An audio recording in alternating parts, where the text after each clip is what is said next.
I want to do one more quick video just showing what to expect of the headlights. I've never been a fan of factory headlights.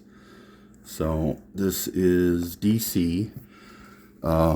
Pretty much every light that you're going to get is coming off of a very small, I'm guessing like a 402 surface mount. But anyway, let me put this on the track, and I got to kind of see if I can hold this too, because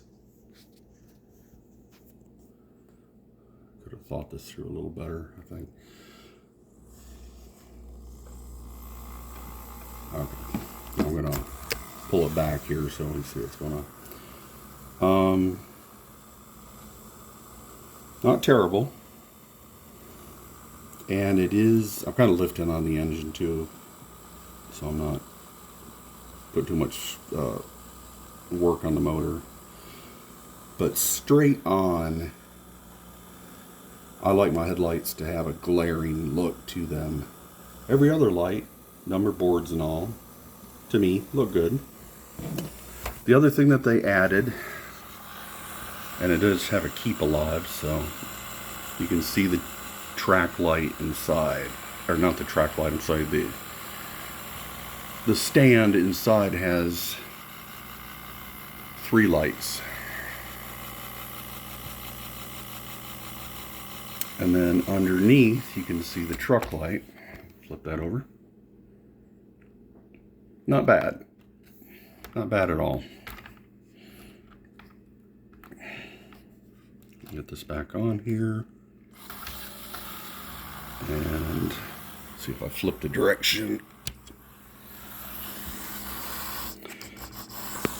I'm sorry, this is really chromy at best, but there's not a lot out there on this guy yet, so same deal. Class light's fine. The little center walk light, that's fine. Have no issues. But the main headlight and rear light leave a lot to be desired. Now it is in reverse, and I can just barely see the number board, and it looks like the one on the left is brighter than the one on the right.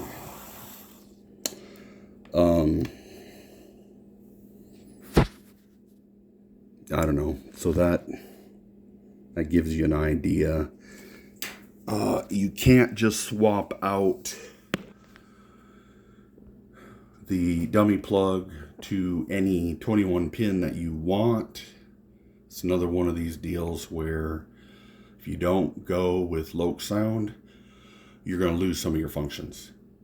And that just sucks. I wish there was something I mean, they have standards for other things on trains. And the 21 pin interface, in my opinion, should not be any different. So in this case, it's a real bummer, because all the lights except for the headlight and the rear, I didn't quite notice. I ran it once already, but didn't quite notice that one of the number boards in the rear wasn't the same brightness.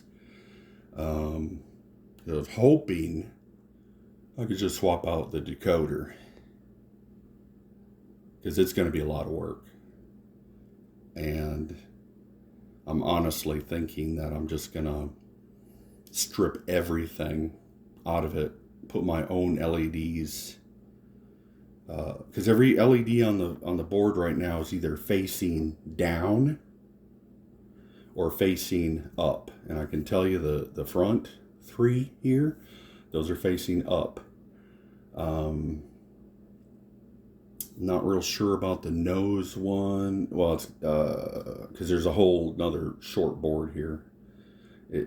There's a part here where the connectors come together, and then there's a little tiny board up here. So there's an LED. It's most likely firing down because it sits up a little bit, and the light's lower. So that'd be firing down, and everything in the back is firing down. You see, I did another video on this. So this one it's pretty much in line with where the board would be. So that tells me already I'm gonna have to do some milling to get the decoder I want in it. But I'm just not impressed with the low sound. As soon as the first generation Tsunamis came out, I continued to listen to them both, and as far as just the realism, I'm an all or nothing kind of guy, and the Loke sound, in my opinion, does not compete with Tsunami 2. They're just not on the same platform. I guess if you get spoiled with something and then you have to step down to something else, you're going to know it. You're going to hear the difference. You're going to know it. The train does, I mean, it crawls. So I know that the decoder is going to work very well with this engine. It's just, it really sucks that you got to go through the extra work, and I'm sure I'll do a video on it, and it's probably going to be quite a fun little task. And it's so unnecessary if the maker, Rapido, would just be able to get on board and say, yeah, we'll make it that where it'll work with any decoder, any 21-pin decoder. And then I would have a lot more respect. Like I said, I can't complain about the model itself. It's very nice. The truck lights, again, I said they float, and they do. So when I was putting the shell back on, I had to make sure they're in the exact right spot, or else you're going to get one bright one and one very dim one. And that's the way mine came. So anyway, the main purpose was the lights, and you've seen them. And then when I'm done, if you've seen any of my other light comparison videos on my channel, you'll see. You'll see when I aim my phone at it, it is blaringly bright. And it should be, because it's a headlight or a rear light. It shouldn't just be something that lights up like selecting a station on your car stereo, that type of light up. No, that doesn't get it. When the lights are out and I turn the lights on the locomotive, I want to see down the rail.